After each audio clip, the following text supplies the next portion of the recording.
Selamat pagi siswa hebat kelas 6 yang selalu Bu Ika banggakan. Semoga hari kalian menyenangkan. Salam sehat, salam semangat belajar. Kembali lagi bersama Bu Ika.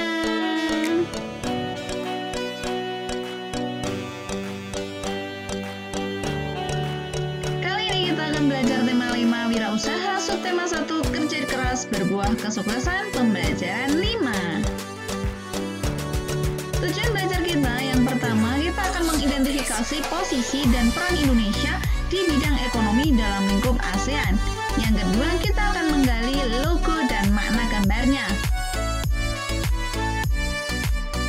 Pada pembelajaran sebelumnya, kamu sudah memahami manfaat kerjasama Indonesia dengan ASEAN. Sebagai salah satu pendiri ASEAN,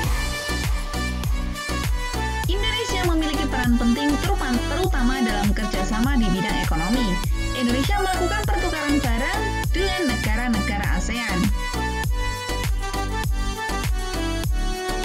Tujuannya untuk meningkatkan kerjasama dan memperoleh keuntungan. Bentuk pertukaran barang antar Indonesia dengan ASEAN antara lain: 1.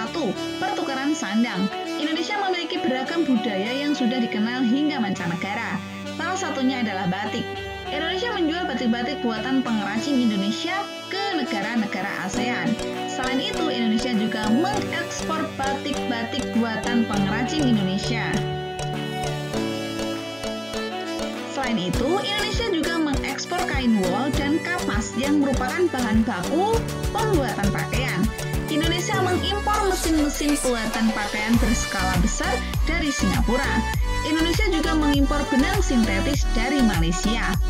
Anak-anak perlu diketahui, ekspor artinya Indonesia menjual barang ke negara lain, sedangkan impor artinya Indonesia membeli barang dari negara lain. Yang kedua, pertukaran pangan. Hasil pangan Indonesia seperti tepung tapioka, lada, dan kina diekspor ke Singapura. Sementara itu, kapur dan sayuran diekspor ke Malaysia. Indonesia mengimpor hasil pangan seperti beras, gula, buah-buahan, dan madu dari Thailand dan Filipina. Yang ketiga, pertukaran papan. Indonesia memiliki hutan yang luas. Hasil hutan seperti kayu banyak diekspor ke negara-negara ASEAN. Kayu jati diekspor ke Malaysia, kayu lapis ke Thailand, dan kayu mahoni ke Singapura. Semen putih sebagai bahan baku pembuatan rumah diimpor dari Filipina. Getah karet diekspor ke Singapura. Pengaruh penyelenggaraan SEA Games terhadap pertumbuhan ekonomi. Anak-anak, selain kegiatan ekspor-impor atau perdagangan, pengaruh penyelenggaraan SEA Games terhadap pertumbuhan ekonomi Indonesia sangat penting. Pelaksanaan SEA Games dilakukan 2 tahun sekali. Penyelenggaraan SEA Games memberikan pengaruh perekonomian bagi negara yang menjadi tuan rumah. Penyelenggaraan SEA Games ke-26 di Jakarta dan Palembang tahun 2011. Persiapan SEA Games telah memperluas kesempatan kerja di Jakarta dan Palembang. Kesempatan kerja bukan hanya pada saat pembangunan sarana pertandingan saja, tetapi mencakup anggota keamanan, kebersihan, official SEA Games, informasi, dan sebagainya. Hal itu menyebabkan dibukanya lapangan kerja baru bagi masyarakat. Kegiatan di Palembang dipusatkan di Jakarta, Bring Sports Center, dan Gelora Sriwijaya di Palembang. Adapun di Jakarta, pertandingan dipusatkan di Stadion Utama Gelora Bung Karno, SUGBK. Berlangsungnya SEA Games mempengaruhi pada kehidupan perekonomian di sekitar tempat penyelenggaraan. Misalnya hotel jadi ramai, pariwisata jadi ramai, restoran, perdagangan, souvenir, dan lain-lainnya akan memperoleh pendapatan yang meningkat. Penyelenggaraan SEA Games mempengaruhi devisa negara. Devisa dihasilkan dari datanya seluruh peserta perwakilan setiap negara beserta kru pendukungnya. Anak-anak, kita akan membahas logo. Logo merupakan lambang atau simbol khusus yang mewakili suatu perusahaan atau organisasi. Logo dapat berupa nama, lambang, atau elemen. Grafis yang disajikan secara visual. Logo dibuat sebagai identitas agar terlihat unik dan mudah dibedakan dengan perusahaan lainnya.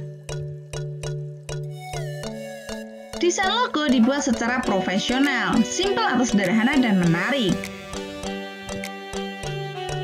Desain logo berperan penting sebagai citra merek, baik yang menentukan branding dan citra perusahaan bagi konsumen. Pembuatan logo perusahaan yang menarik harus memperhatikan hal-hal berikut. Yang pertama, dapat dideskripsikan atau digambarkan. Yang kedua, mudah diingat. Yang ketiga, tampak terlihat indah walaupun tanpa warna. Yang keempat, dapat disesuaikan. Yang kelima, tetap bagus walau ukurannya kecil maupun besar. Yang keenam, relevan dengan produk yang dihasilkan.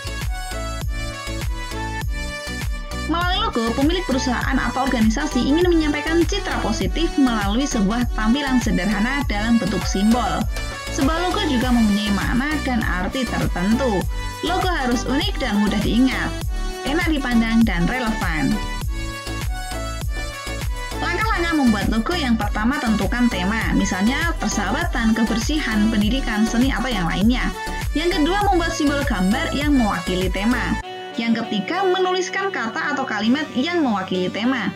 Yang keempat, mewarnai logo yang sesuai dengan tema. Anak-anak, sekian pembahasan pembelajaran kita pada pertemuan kali ini. Selamat belajar dari rumah, tetap terapkan protokol kesehatan, jaga diri dan lingkungan, tetap semangat belajar.